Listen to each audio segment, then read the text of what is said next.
बिहारी हूँ मैं, और इस बिहार में पैदा होने के लिए भी संघर्ष करना पड़ता है।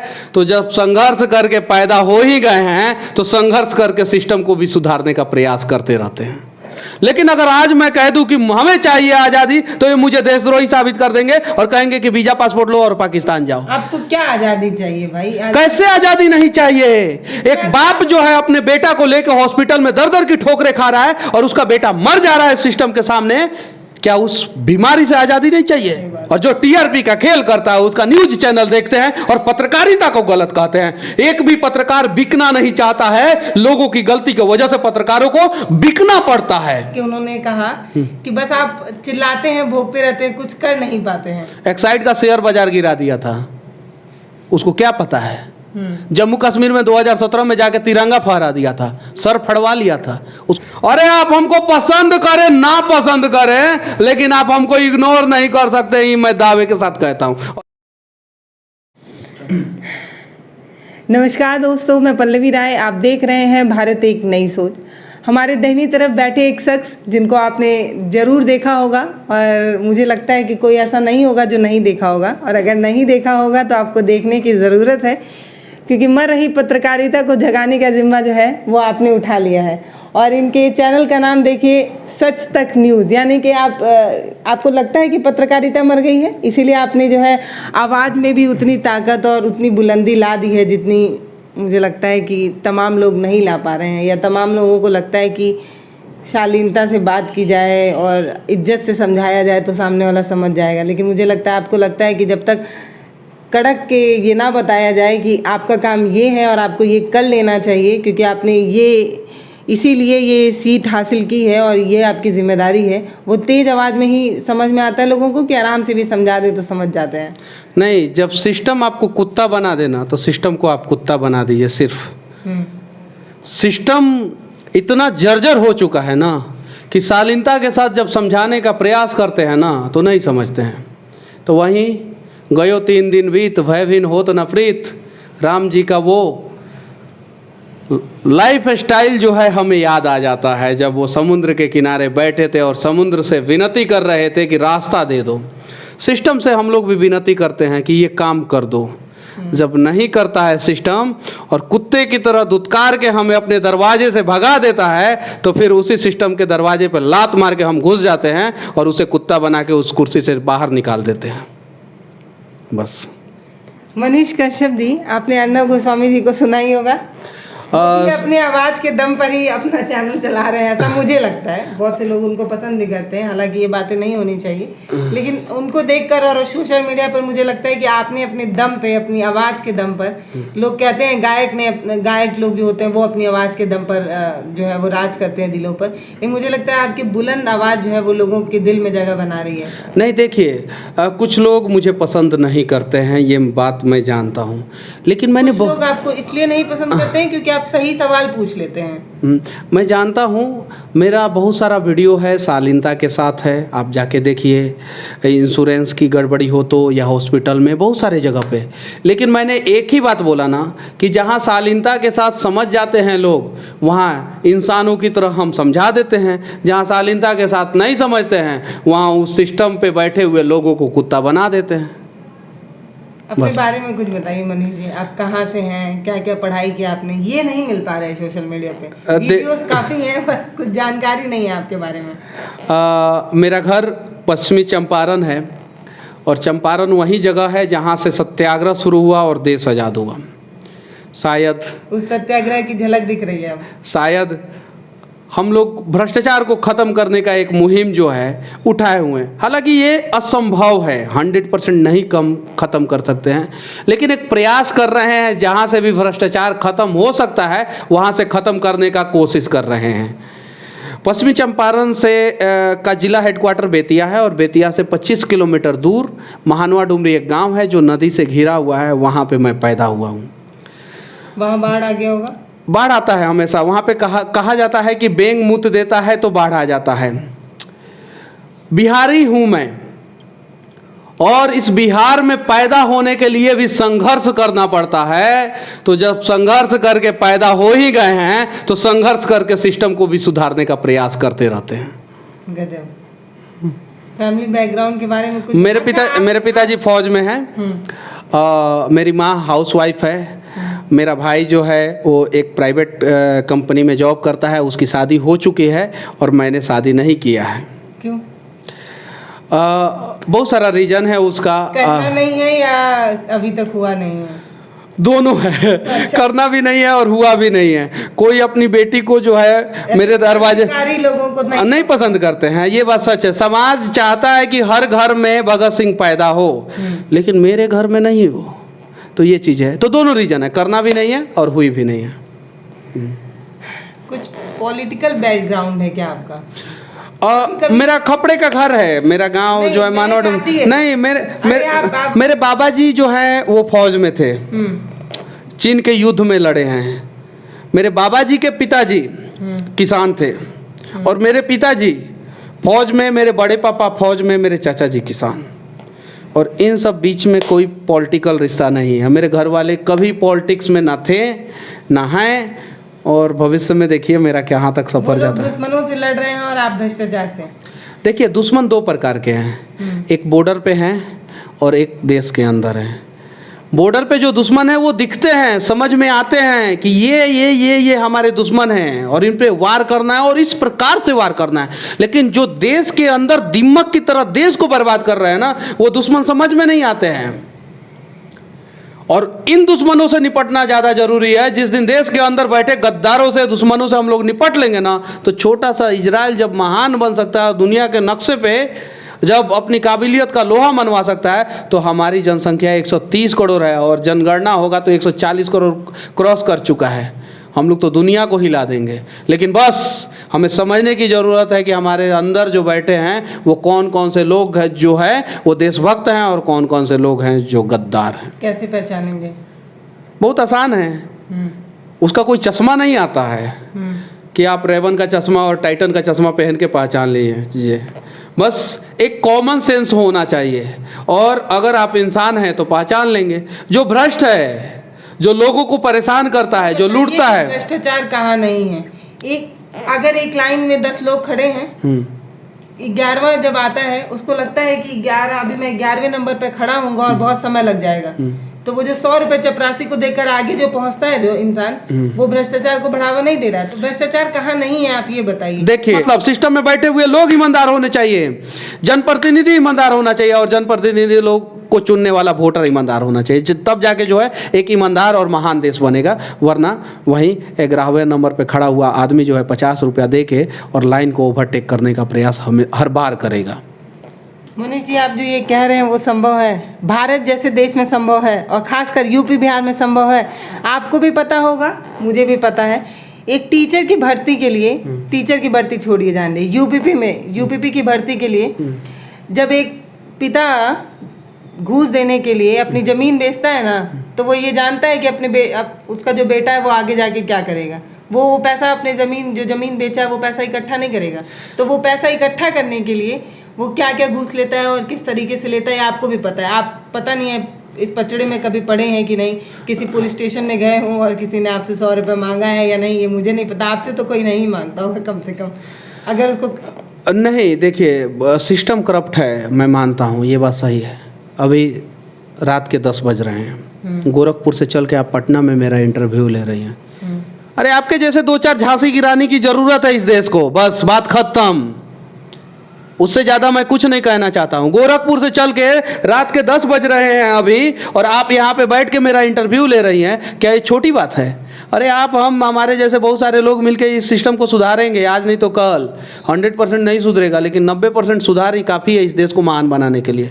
90% तो आप और हम हमारे जैसे लोग मिलकर सुधार ही सकते हैं बस। और ये उम्मीद है और इसी उम्मीद के साथ जो है मैं पैदा हुआ हूँ और ये काम करके ही मरूंगा, उसके पहले मैं मर नहीं सकता। गजब, ये जोश है, ये जोश, जुनून, उम्मीद सब कुछ है। आप इंजीनियरिंग की पढ़ाई किए थे, फिर पत्रकारिता में कहाँ से आ गए? हम लोग का रोजगार क्यों खा रहे हैं? देखिए एक इंजीनियर जो है वो कहाँ नहीं है, विश्वकर्मा वो खुद इंजीनियर हैं। तो भगवान के पास भी एक इंजीनियर है। धरती पे चले आइए, मेडिकल फील्ड वहाँ पे इंजीनियर के बिना संभव ही नहीं है। आजकल सर्जरी, जो लेजर सर्जरी और जो मशीन से सर्जरी हो रहा है, वो डॉक्टर से ज़्यादा इंजीनियर कर रहे हैं। ठीक है, आप कहीं भी चले जाइए, किसी भी फील्ड में चले जाइए, वहाँ पे एक इंजीनियर की ज़रूरत पड़ती है। और जब एक इंजीनियर पत्रकार हो जाता है ना, तो जितना भी सिस्टम का नट बोल्ट ढीला रहता है ना, उसको टाइट कर देता है। तो आए हैं आपकी पत्रकारिता को ख़त्म करने नहीं, आपकी पत्रकारिता के साथ कंधे से कंधे मिलाकर वो सारा जर्जर सिस्टम का नट बोल्ट जो ढीला है उसको टाइट करने के लिए आए हैं।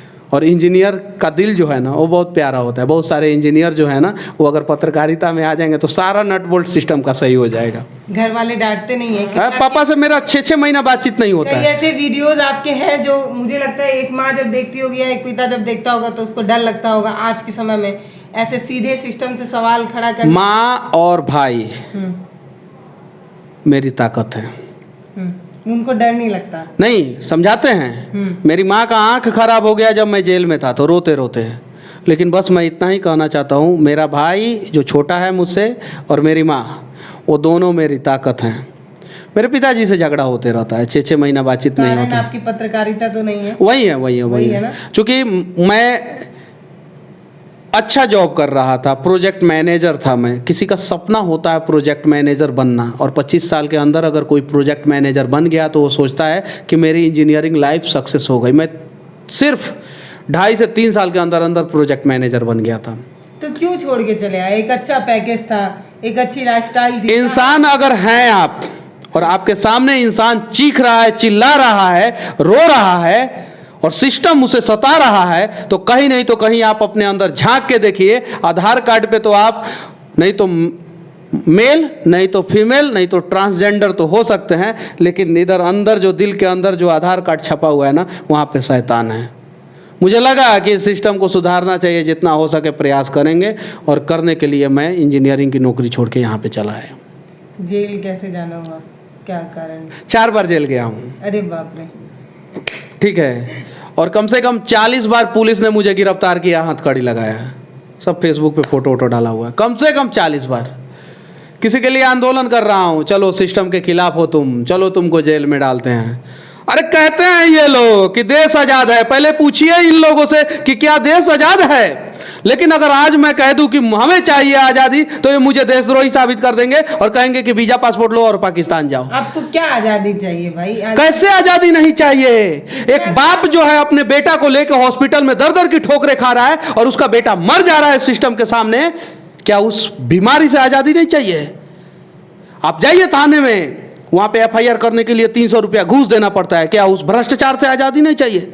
आप जाइए एक नेता के पास जो कहता है कि हम आपके सुख दुख में शामिल होंगे, और जब बाढ़ में आप डूब जाते हैं तो उस पर राजनीति करके और वो पैसा कमाता है, क्या उस नेता से आज़ादी नहीं चाहिए? विधानसभा में जो कुर्ता फाड़ते हैं, एक दूसरे को दोषी ठहराते हैं और वहीं एक दूसरे के साथ कंधा से कंधा मिला के भ्रष्टाचार करते हैं, क्या उनसे आज़ादी नहीं चाहिए? हमें इन लोगों से आज़ादी चाहिए। और जिस दिन इन लोगों से आज़ादी मिल जाएगा ना, काले अंग्रेज तो चले गए, ये गोरे अंग्रेज तो चले गए, इन कालों अंग्रेजों से जिस दिन आज़ादी मिल जाएगा ना, उस दिन हमारा भारत फिर से अखंड भारत बनेगा, और उसी दिन हमारा भारत जो है ना, वो विश्व गुरु बनेगा। उसके पहले जो है ना, ये सिर्फ और सिर्फ ढकोसला करते हैं।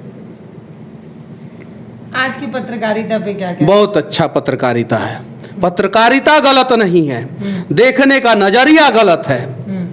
अभी कौन कहता है पत्रकारिता गलत है? कोई पत्रकार गलत नहीं है।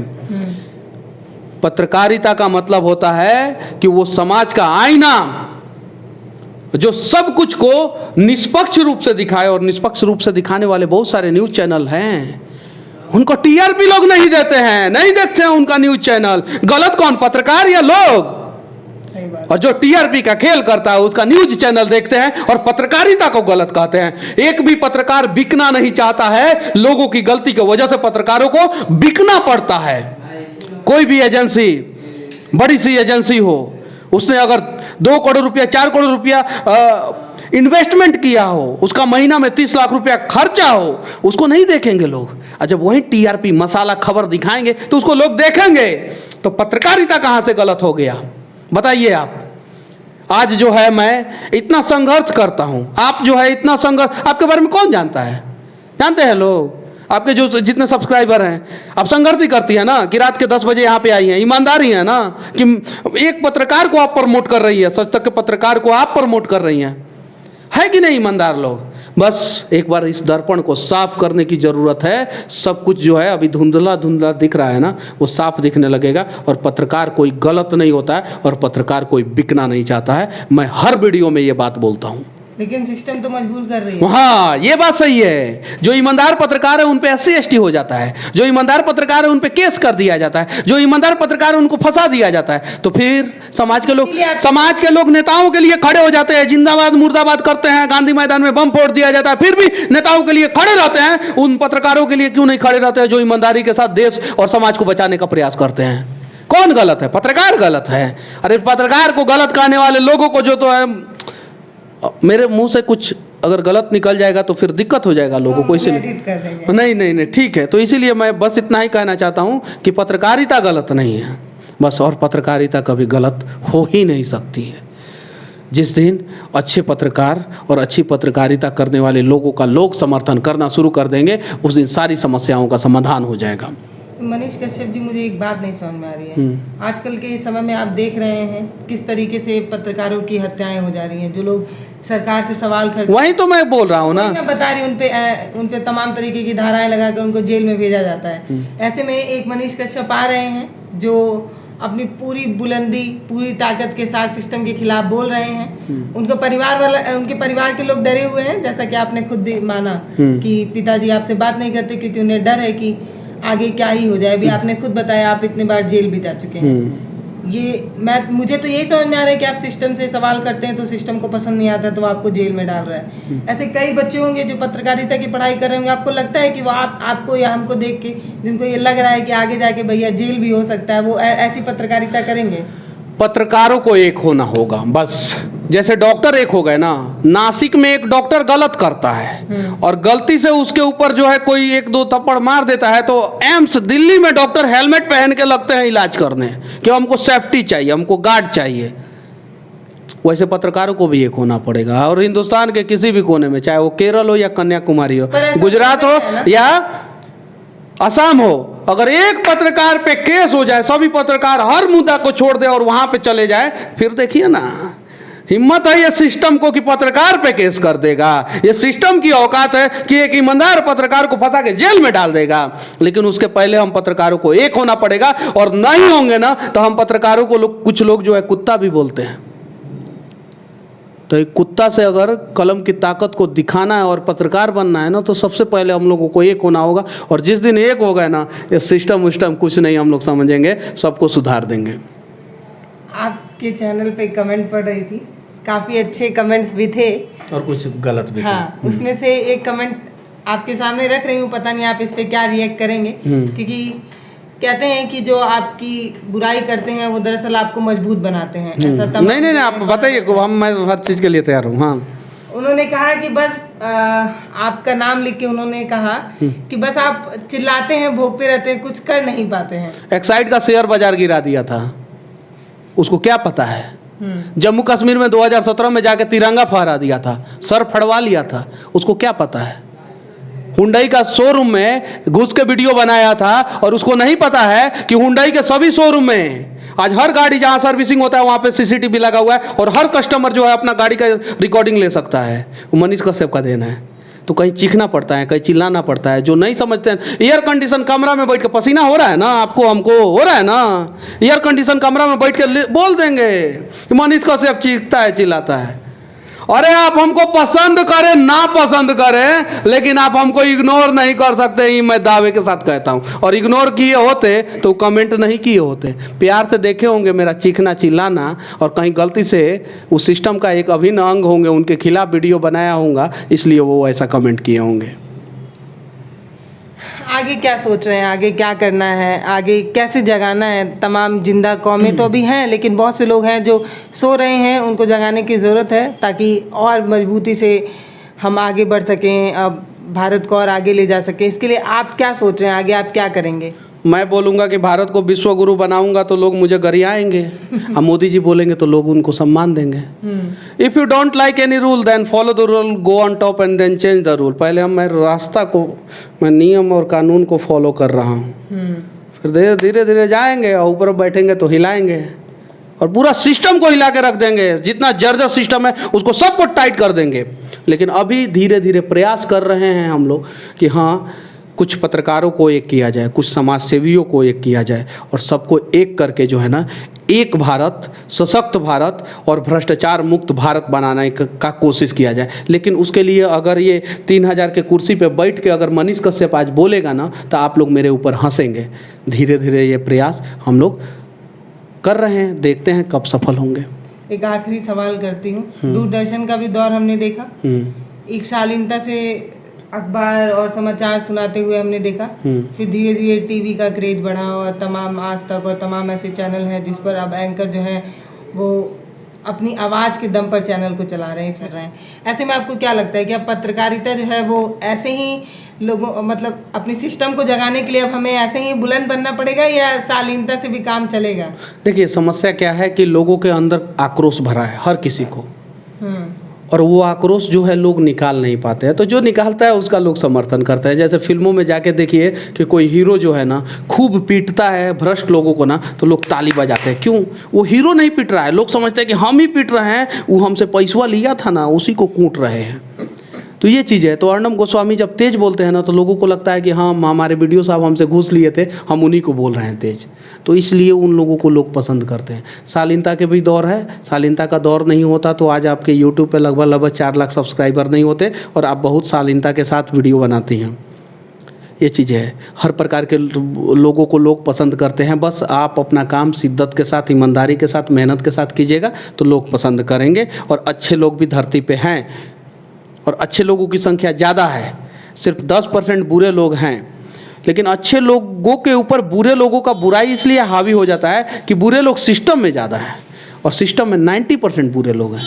तो सिस्टम को सुधारना है और 90% बुरे लोगों को सिस्टम से हटाना है, सब कुछ सही हो जाएगा। मनीष कश्यप जी से हम बात कर रहे थे। आपको ये बातचीत कैसी लगी है, और ये मुझे ज़रूर बताइएगा। कमेंट बॉक्स खुला है, जो भी लिखिए, हम पढ़ते तो हैं ही, और आप भी मुझे लगता है पढ़ते ही होंगे। तमाम जो नए क्रिएटर हैं जो अपने आप को आगे बढ़ाना चाह रहे हैं, या अपने उनको ये लग रहा है, मैं तो बहुत से ऐसे कमेंट्स पढ़ती हूँ जिसमें मुझे लगता है कि अच्छा कि ये बता दी, मुझे तो पता ही नहीं था। ऐसे आप भी अपने कमेंट्स पढ़ते होंगे। तो कमेंट बॉक्स खुला है, अपनी राय, अपनी प्रतिक्रिया हमें ज़रूर दीजिएगा। मनीष कश्यप जी, आपका बहुत धन्यवाद कि आप अपना कीमती समय निकाले हैं। और करीब नहीं, कीमती समय मैं नहीं निकाला हूँ, मैं पटना में ही हूँ। और आप मुझे फ़ोन के यहाँ पे जो आप आई हैं, मैंने इंटरव्यू दिया। कीमती समय मेरे से लाख गुना ज़्यादा आपका है। आप गोरखपुर से आई हैं और अभी देखिए 10:15 हो रहा है, तो आपका कीमती समय है। भारत एक नई सोच आपके चैनल का नाम है, और मुझे पूरा उम्मीद है कि आपका शायद एक नया सोच भारत के लिए है, तभी आपने इस चैनल का नाम इतना अच्छा रखा है, और तभी आप महिलाओं के ग्राउंड रिपोर्टिंग करती हैं। आप जब आई थी तभी मैंने बोला कि आपका 2-4 वीडियो मैंने देखा है। तो आपका समय कीमती है, आपको तहे दिल से धन्यवाद। आपको भी धन्यवाद। मैं पल्लवी राय, भारत एक नई सोच से बहुत बहुत धन्यवाद।